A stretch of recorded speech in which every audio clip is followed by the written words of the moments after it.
আইন মেনে ব্যবসা করার ক্ষেত্রে কর কাঠামোকে প্রধান বাধা হিসেবে মনে করেন এসএমই খাতের বেশিরভাগ উদ্যোক্তা।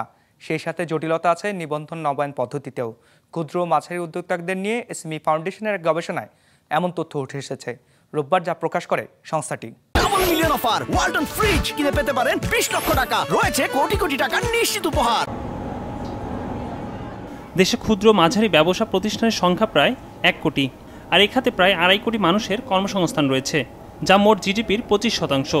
যদিও অতি ক্ষুদ্র ক্ষুদ্র ও মাঝারি শিল্পের অধিকাংশই অনানুষ্ঠানিক খাতের। এই ব্যবসাকে কাঠামোর মধ্যে আনতে কাজ করছে এসএমই ফাউন্ডেশন। সমস্যা চিহ্নিত করতে এক গবেষণা পরিচালনা করে সংস্থাটি। এতে দেখা যায় আইন মেনে ব্যবসার ক্ষেত্রে কর কাঠামোকে মূল সমস্যা হিসাবে মনে করেন 57% ব্যবসায়ী, আর ট্রেড লাইসেন্স নবায়ন পদ্ধতিকে বাধা মনে করেন 54% উদ্যোক্তা। এছাড়া আইন কানুনের জটিলতাকে সমস্যা হিসাবে উল্লেখ করেছেন 44% উদ্যোক্তা। তারা প্রত্যেকটা সিচুয়েশনে অ্যাডাপ্ট করতে হবে। দিস অ্যাডাপ্টিং ক্যাপাসিটি ওদের নেই বা ক্যাপাবিলিটি নেই। This is something they are scared of. There is no incentive for them to be formal. আমি আজকে ইনফর্মাল অবস্থায় যে কাজটা করতে পারছি, ফর্মাল হলে আমি একই কাজই করব, আমি বেনিফিটটা কী পাবো? That is what they want to know. গবেষণা বলছে দেশের 74% বেশি এসএমই উদ্যোক্তা সরকারের আইন কানুন মেনে ব্যবসা করতে চান। এজন্য নিয়ম কানুন সহজ করা বা ওয়ান স্টপ সেবা চালুর তাগিদ দিয়েছেন তারা।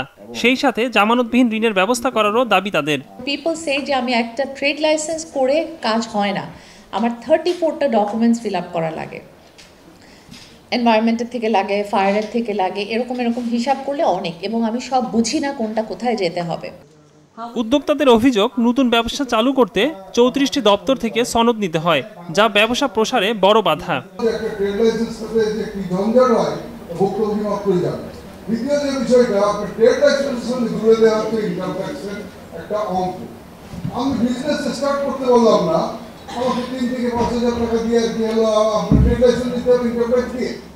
উদ্যোক্তাদের এসব সমস্যার সমাধানের আশ্বাস দেন শিল্প উপদেষ্টা। সেই সাথে বর্তমান শিল্প খাতে যে গ্যাস সংকট চলছে তা নিরসনে কার্যকর পদক্ষেপ নেওয়ার কথাও জানান তিনি।